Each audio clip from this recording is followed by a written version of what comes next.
Shalom, Padre Fernando, del canal de YouTube El Evangelio desde Sion y amigo del canal Bacari Suelto en Israel. Me citó acá entre las piedras. ¿Por qué y para qué? Piedras, no solo piedras, las piedras del templo de Jerusalén, las originales, las que estaban ahí arriba y cayeron todas en el año 70.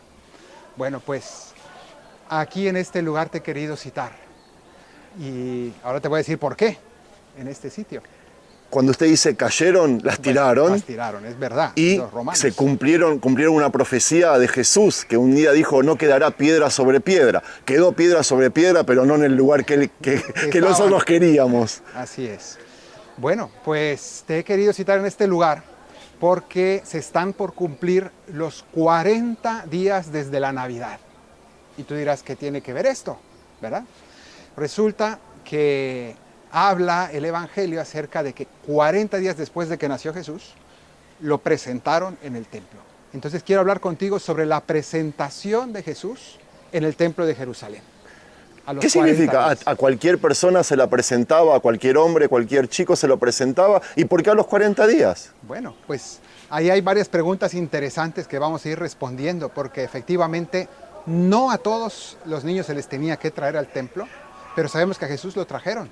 Y eso está, aquí entran muchas tradiciones y muchas mitzvot, es decir, mandamientos judíos que aparecen mencionados en el Evangelio de manera conjunta. Entonces vamos a tratar de separarlos y que con tu ayuda vayamos entendiendo qué significan y qué tradiciones son las que aquí están mencionadas en la Biblia o en el Nuevo Testamento. Me encanta eso.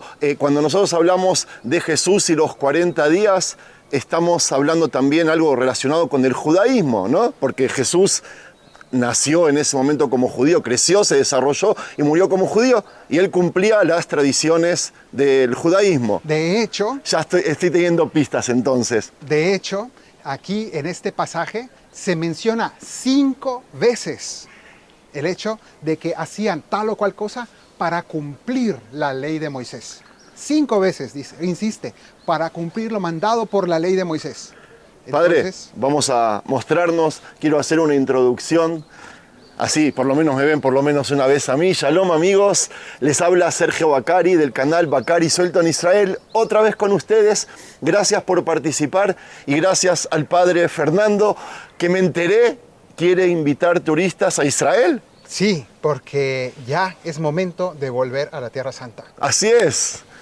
¿Se puede? Todo el año podían venir, pero usted es guía de turismo, ¿cómo es? Sí, yo soy guía para peregrinos en los lugares religiosos. Yo guío a todos los peregrinos. Con la corriente católica. Sí, así es. Buenísimo, qué lindo. Bueno, ¿y cómo hay que hacer para el que quiera venir con usted? Bueno, te voy a pasar el link, pero en el fondo es peregrinacionbiblica.com. En la descripción del video. Lo ponemos específicamente en la página donde tengo el itinerario para Semana Santa. Mi invitación es que ahora, en abril, el 12 de abril, iniciar una peregrinación. 12 de abril es Pesaj, de nosotros también. ¿Caen juntas? Pues ese día inicia la Semana Santa de nosotros. Y entonces la idea es venir a participar en la procesión del Domingo de Ramos, que es el 13. El domingo ahí 13. vamos a estar juntos, ¿eh? Pues, es nuestra tradición. Nuestra tradición. Y luego toda la Semana Santa y especialmente los días de la Pascua cristiana, ir paso a paso por Jerusalén, viviéndolos en los lugares de los hechos. Padre, ¿qué significa este lugar para usted como una persona católica? Bueno, significa muchísimas cosas porque en el Evangelio, en la historia de Jesús, hay muchos pasajes que ocurrieron ahí arriba en el templo de Jerusalén. No solamente la profecía que tú mencionaste hace rato, sino que Jesús amaba este templo. Tanto así que esa profecía la dijo Jesús llorando. Sí. Porque él amaba este templo y oraba en este templo y predicaba en este templo y fue presentado a los 40 días de su nacimiento en este templo, se perdió en este templo o lo perdieron sus padres aquí. Tantas cosas que ocurrieron, entonces obviamente para nosotros es un lugar fuertemente significativo. ¿Usted como católico está contento, satisfecho que el templo está acá abajo destruido y no arriba construido? Hombre, no puedo estar ¿Satisfecho? contento ni ¿Satisfecho? satisfecho. No. Ciertamente lo que sentimos los cristianos no es exactamente lo que siente un judío sobre esto, pero no es que me alegre yo de que esté destruido de ninguna manera. Claro, Jesús Simplemente, no se alegró, para se entristeció. nada, efectivamente. Pero le damos una interpretación, sin duda, de un momento en el cual se pasa de una manera de relacionarse con Dios en un lugar específico, físico, a un paso a Dios que se le adora en espíritu y en verdad, ya no con sacrificios de animales. Y entonces, en ese sentido, se parte la historia. ¿Qué siente usted como padre católico, como una persona de fe, estar caminando en el lugar de los hechos, lugares de que acá se junta la tradición, la ciencia y las escrituras bíblicas a la vez? ¿Qué se siente? ¿Se acostumbra uno? Uno tiene que luchar por nunca acostumbrarse, porque es algo demasiado especial, demasiado simbólico. Entonces yo creo que es algo que uno todos los días tiene que volver a vivir esa experiencia, hacer la experiencia de la Tierra Santa, es eso. Pero no es un esfuerzo tan grande. No, la verdad es que no. Ok, vamos a nuestro tema. 40 días desde la Navidad.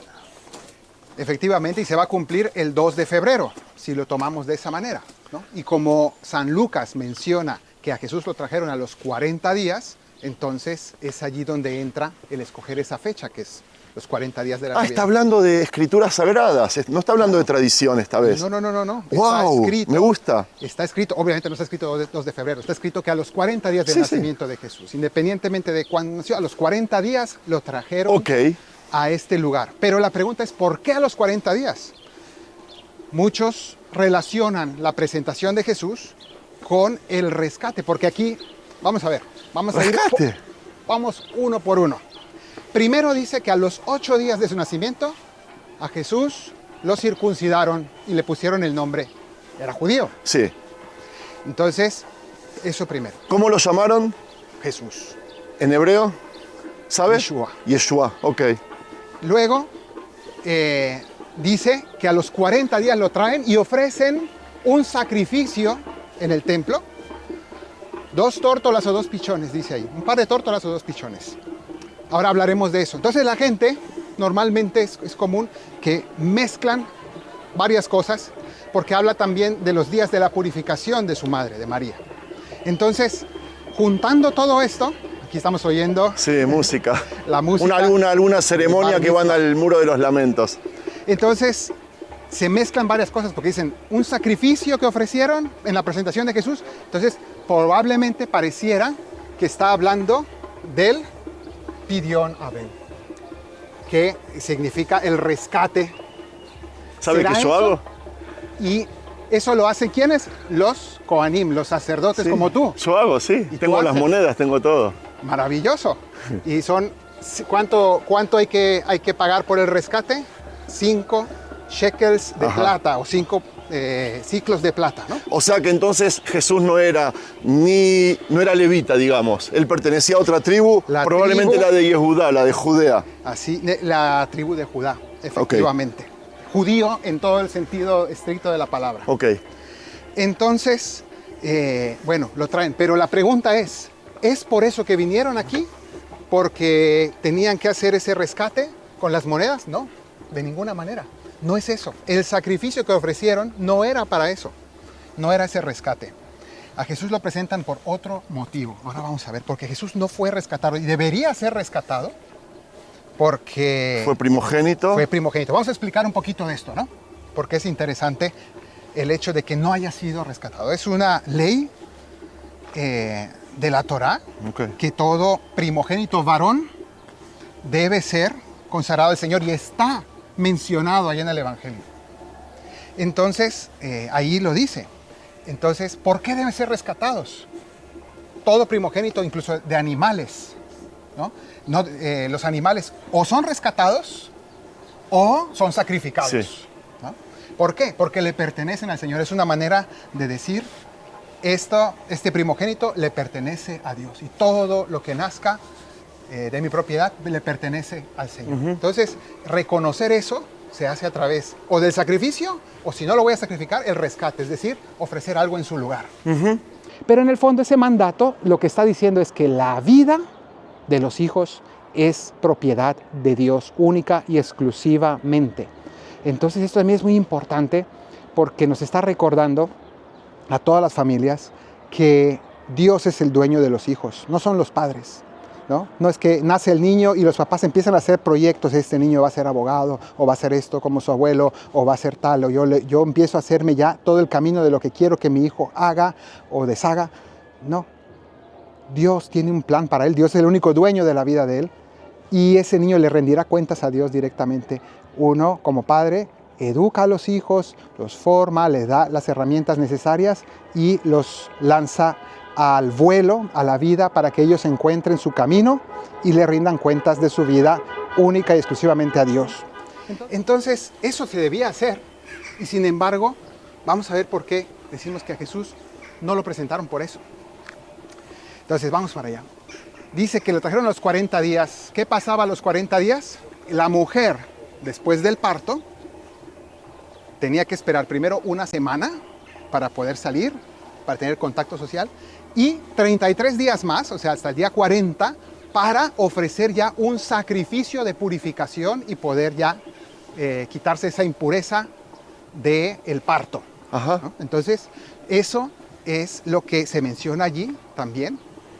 Y para esa purificación es que ofrecen el par de tórtolas o los 2 pichones.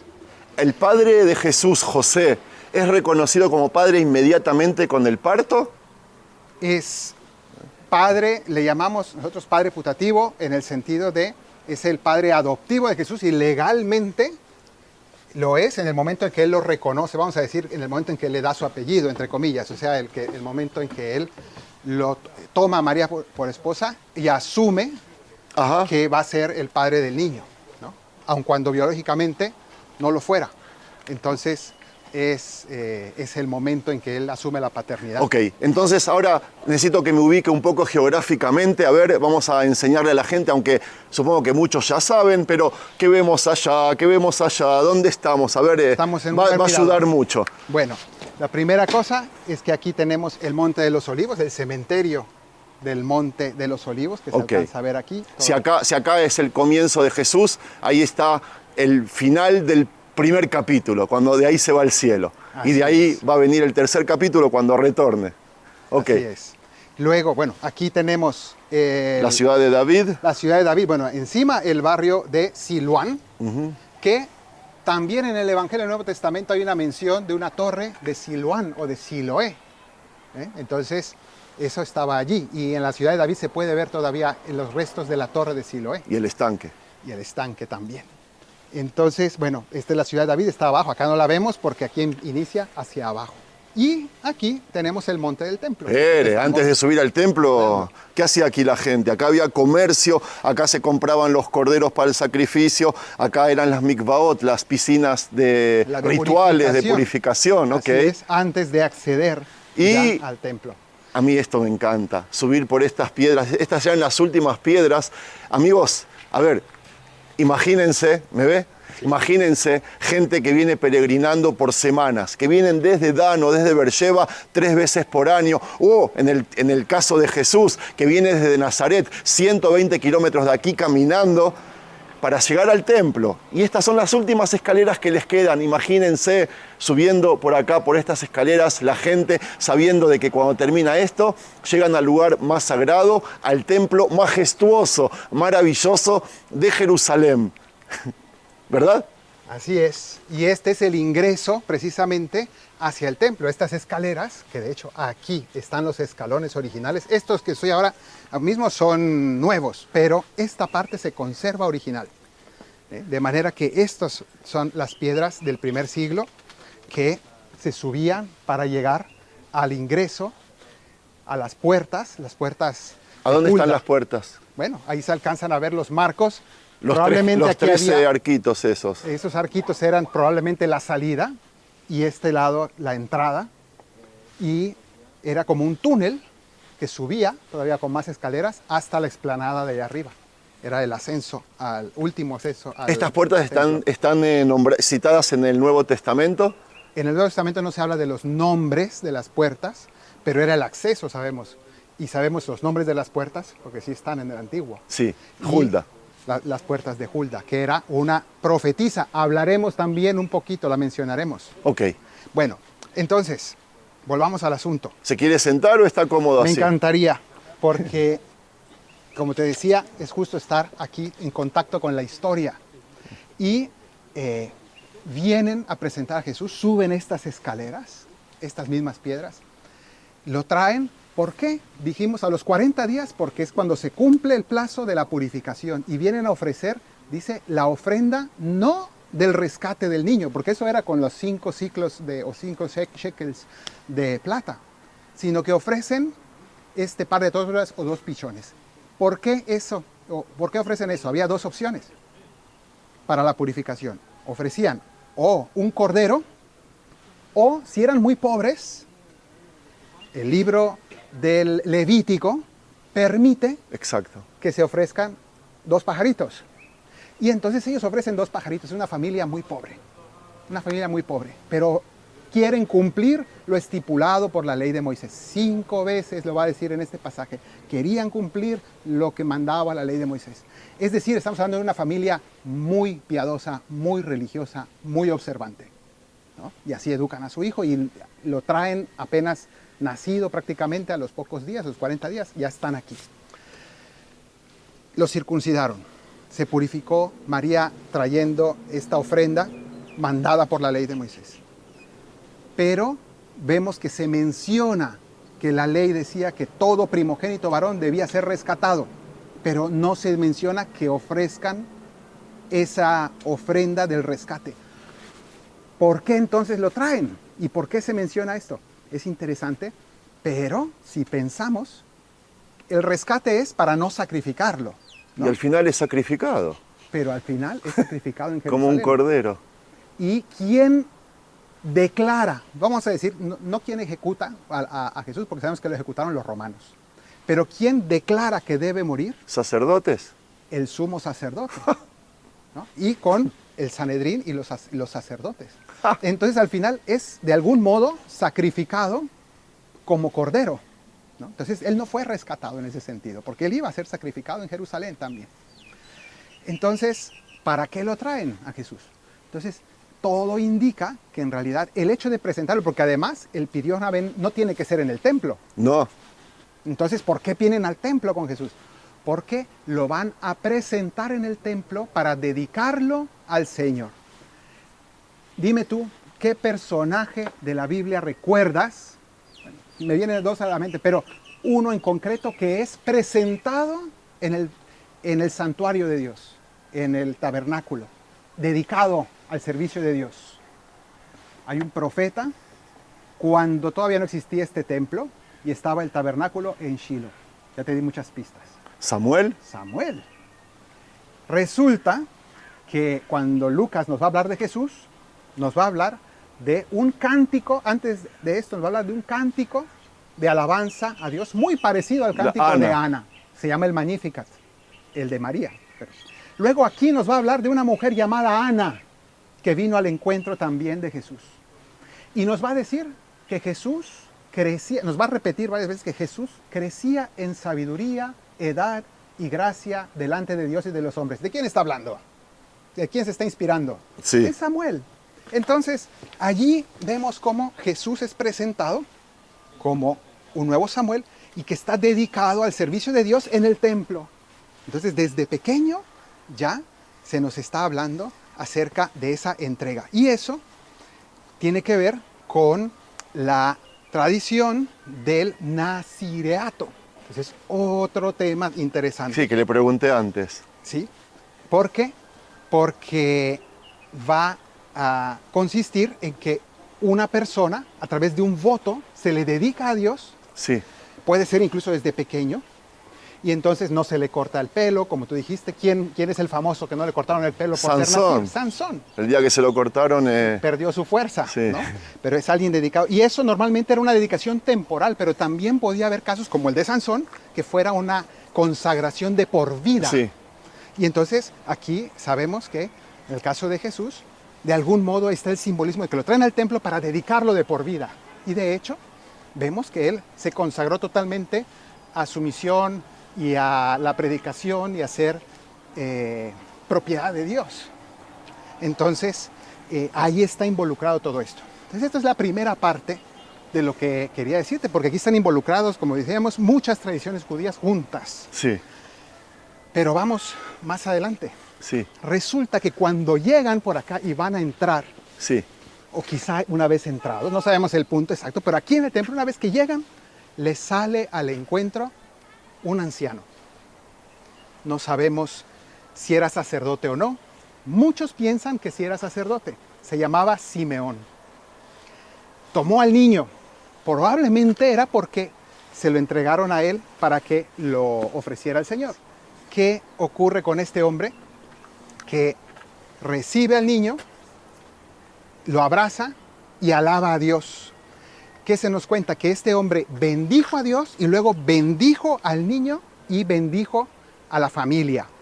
¿Quiénes son los que dan bendiciones? Los Kohanim, sí. los sacerdotes. Entonces, muy probablemente se trata de un sacerdote que hace la oración, bendice a la familia y hace una alabanza maravillosa, muy corta. Se le había revelado que él no moriría sin antes ver cumplida la salvación.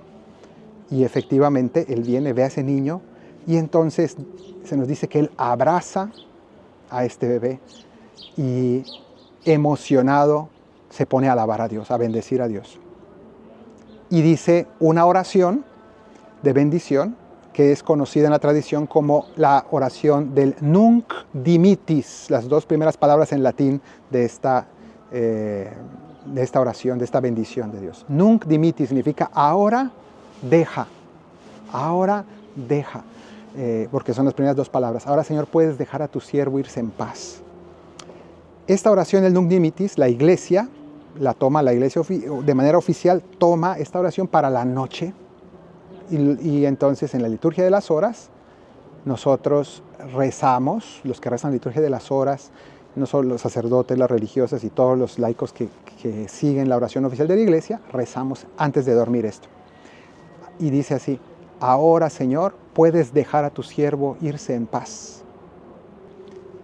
Él lo decía respecto a su muerte, nosotros lo decimos respecto al sueño, pero un día también respecto a la muerte, ¿no? Porque mis ojos han visto a tu Salvador, en ese bebé, a quien has presentado ante todos los pueblos, luz para alumbrar a las naciones y gloria de tu pueblo Israel. Esa es toda la oración, muy corta, muy apta para la noche que uno está cansado, muy cortita, pero muy hermosa y muy profunda. Y vamos a ver lo que está ahí incluido. Y les invito a que no se pierdan la versión de esta oración que he hecho musical. Al final de este video la tienen. Y bueno, yo creo que es muy emotiva. Es en el fondo la oración de un anciano al final de su vida, cuya vida ha sido ya cumplida, plena, exitosa en el sentido profundo del término. Es decir, una vida en Dios completamente llena de satisfacción porque no se ha visto defraudado, porque ha vivido para Dios, ha servido a Dios, ha sido su siervo, toda su vida lo ha servido y no ha sido defraudado. Dios le dio la realización, la satisfacción, la plenitud de vida. Morir pleno, ¿no? Ese es el significado de Simeón.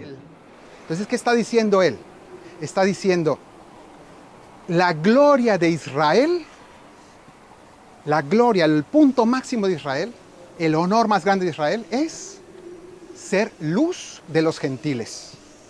Okay. No gobernar a los gentiles, sino iluminar, ser la sabiduría del mundo pagano. Entonces él está diciendo, se ha cumplido, ha llegado la salvación de los paganos, porque la salvación viene de los judíos. Ajá. Lo dirá Jesús. ¿La salvación de quién? De los gentiles. Entonces él alaba a Dios porque aquí se va a cumplir. Pero una vez que dice esto, alaba a Dios y dice, esto es una maravilla, se está cumpliendo todo, se le borra la sonrisa de la cara y mira a la madre y le dice, este niño va a ser un signo de contradicción.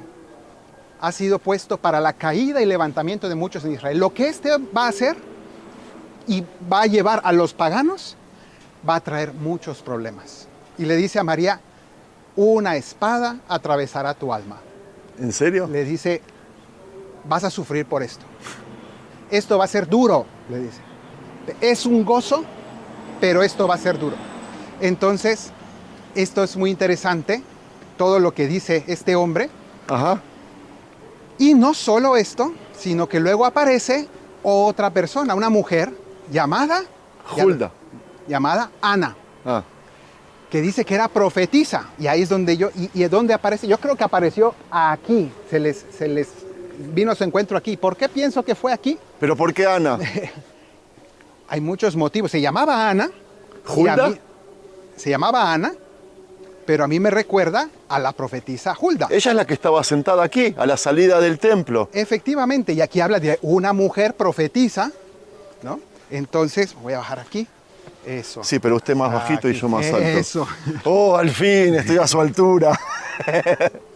Entonces, precisamente porque ella no se despegaba del templo, era profetisa, era mujer, pero no se llamaba Hulda, se llamaba Ana, Ok. lo cual nos conecta con el cántico de Ana, con el hecho de que Jesús es puesto como un nuevo Samuel, Sí. pero también el hecho de que estamos en el ingreso del templo, las puertas de Hulda, el lugar donde estaba Hulda, y esta mujer también se nos dice que bendecía a Dios, era una mujer viuda, dice ahí que tendría unos 60 años de viudez, enviudó muy joven y nunca se había vuelto a casar porque se dedicó únicamente a esperar, junto con también de manera semejante a Simeón, a esperar la consolación de Jerusalén, dice ahí, la salvación de Jerusalén. Y entonces era, en el fondo, ¿quiénes son estos dos ancianos? Simeón y Ana.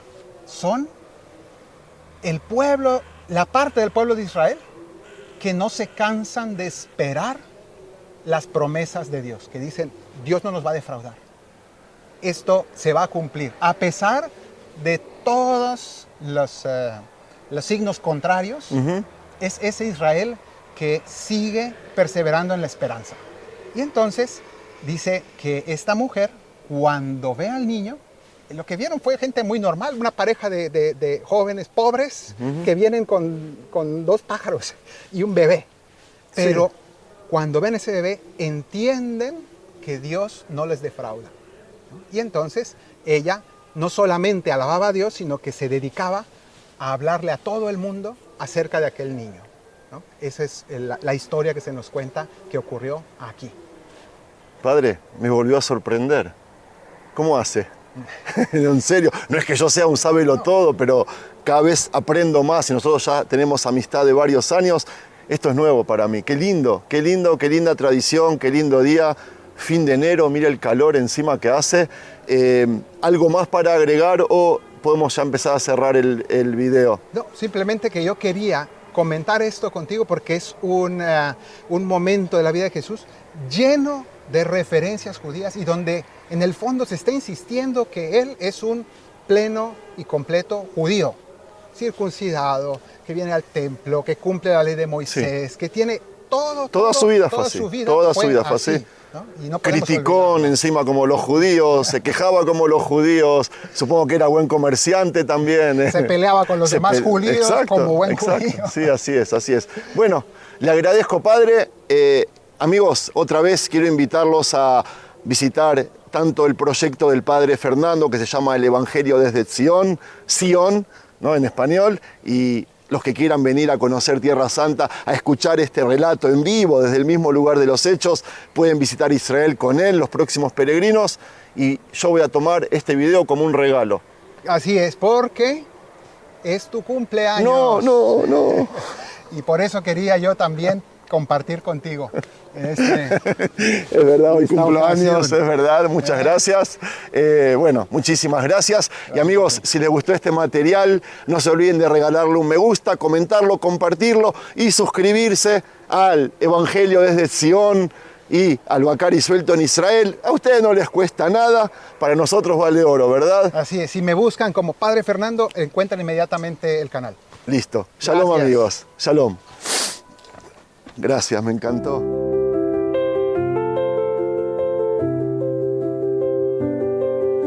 Durante mi larga vida, he esperado tu llegada. A mí no me llena nada, solo anhelo tu venida.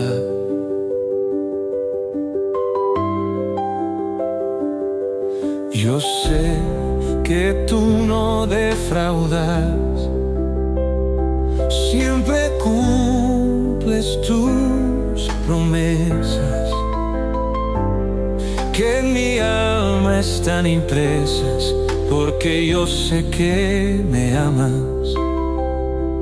Siento en mí fuerte tu abrazo, me apresuro a ir a tu encuentro y emocionado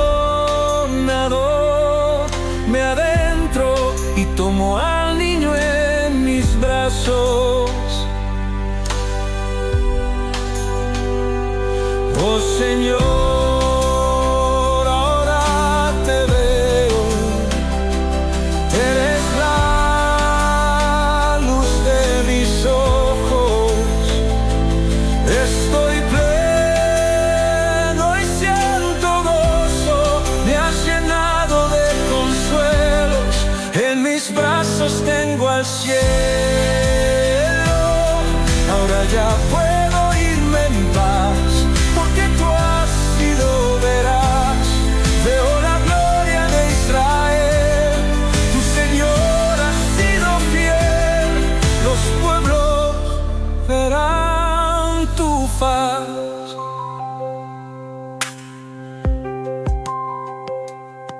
El servirte no fue en vano, todo ha valido la pena.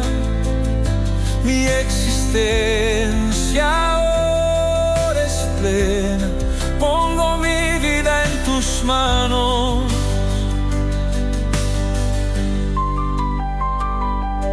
Porque hoy brilla la esperanza, ya llegó la salvación y toda la creación cantará tus alabanzas. Israel brilla de gloria y el mundo entero ilumina. Jesús, presencia divina, llegó a transformar la historia. Señor, ahora te veo, eres la luz de mis ojos. Estoy pleno y siento gozo, me has llenado de consuelo, en mis brazos tengo al cielo.